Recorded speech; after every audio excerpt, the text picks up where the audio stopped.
Alrighty, guys, welcome back to Hightop Baseball. Guys, last week I said baseball's back. Baseball is really back. 3 inter-squads this week. I'm recording this on Friday, so we'll have another one on Saturday talk about. We got inter-squads 4, 5, and 6 that we get to break down a little bit here. Like I did last week, guys, just a couple shout-outs, right? I gave the shout-out to Gator Diamond Pod and Nick over at Gator Country.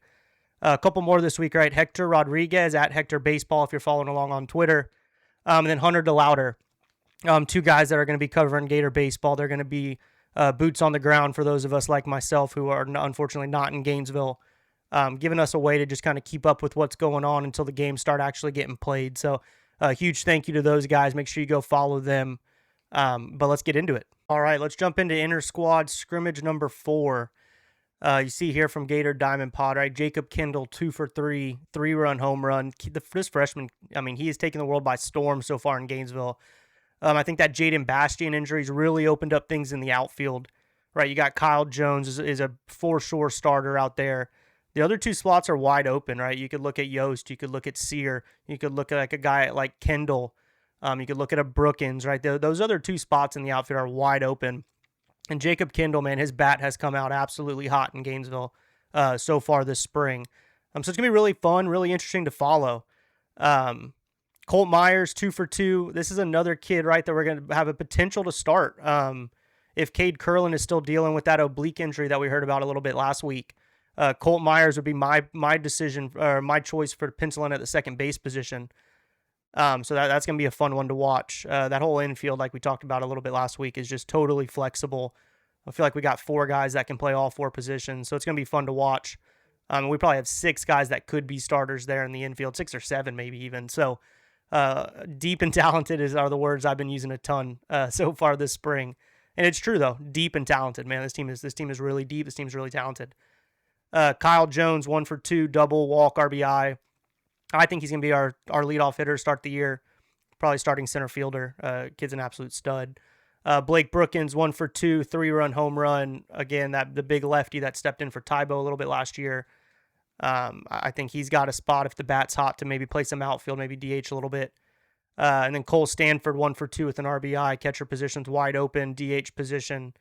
It's really going to be the hot bats, man. When you got a team like this that's deep, the hot bats are going to get a chance to play, especially with kids these days. I feel like the specialization on positions is gone. Back in my day, right, I was a second baseman. You'd play second base, right?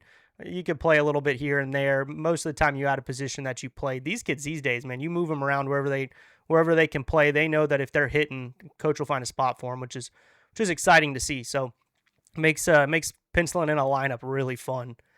And then we had our 2 horses back on the mound. Liam, 3 innings, 1 hit, 1 run, 7 punchies with a walk.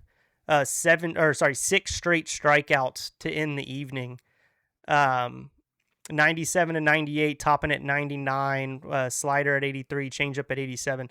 Liam looks like he's ready to take that next step, man. We think we all expected a bigger step going into last season, but this kid has everything you could imagine talent-wise, everything you could want in a starting pitcher, and I'm really looking forward to watching him just become everything that Gator Nation, but also college baseball knows he can be, and that's an absolute dude. So really looking forward to him. And then Cole Stanford threw out multiple runners at second base, right? The defensive part of being a catcher is very important. I think last year we had Luke, right? Luke's a big hitter, but also incredible behind the plate. I remember posting a couple clips where the kid was just a gold glover, right? And having that behind the catcher, having a defensive-minded catcher who can also hit a little, very important for a baseball team.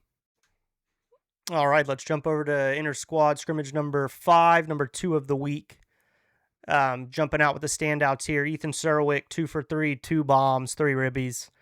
I'm sometime probably next week, I think I'm going to start to release my just version 1 of what I expect our starting lineup to look like.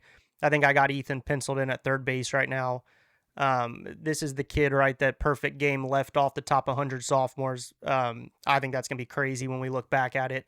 I expect the Ole Miss transfer, Surwick, to have a big year. Blake Sear, 2 for 3. That's really good to see. Like talking about a little bit earlier, needing those outfielders to step up with the Bastian injury.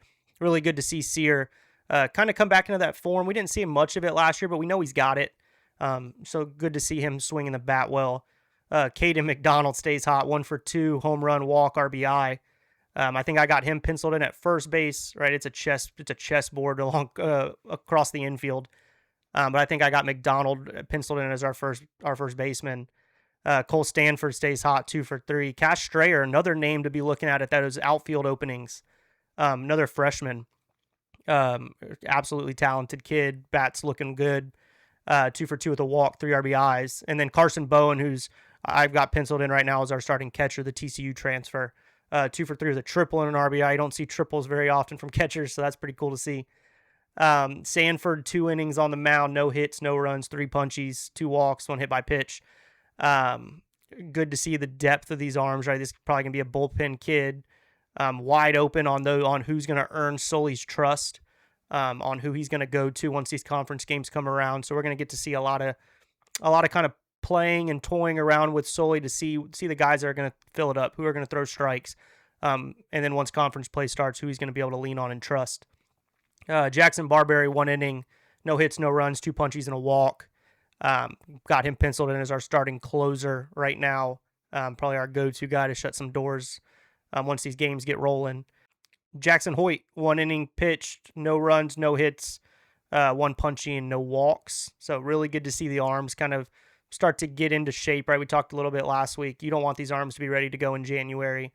You expect the bats to come out a little hotter. So good to see that some of the arms, some of those depth pieces we're going to be relying on are starting to show up already.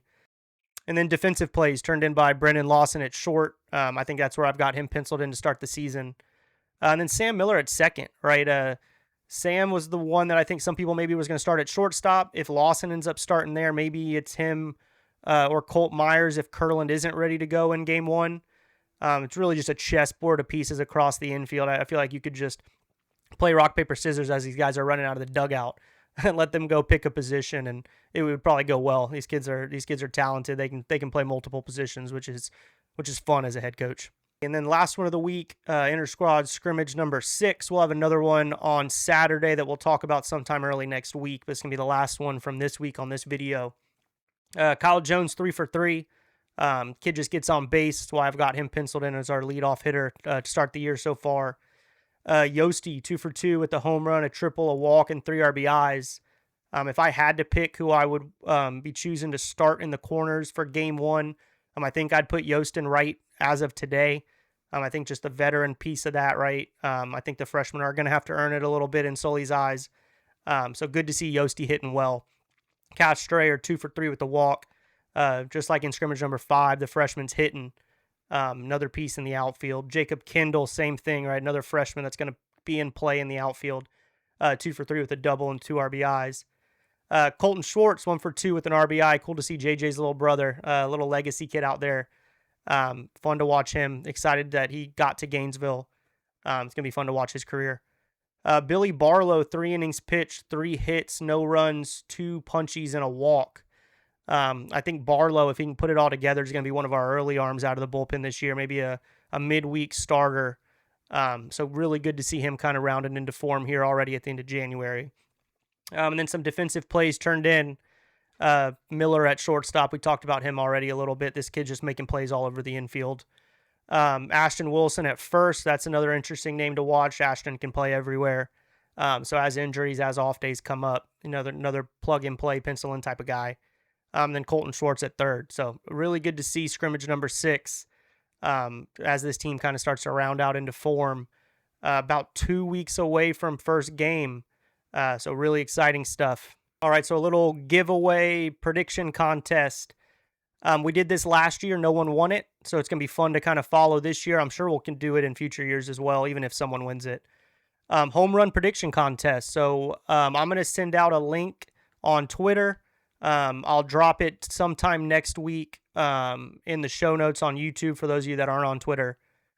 The prediction's going to be who leads the Gators in home runs this year and how many they hit. If someone can guess the name and number on the dot, I've got a 2017 replica national championship ring that I'll send out to you. This is going to be done through a Google Drive.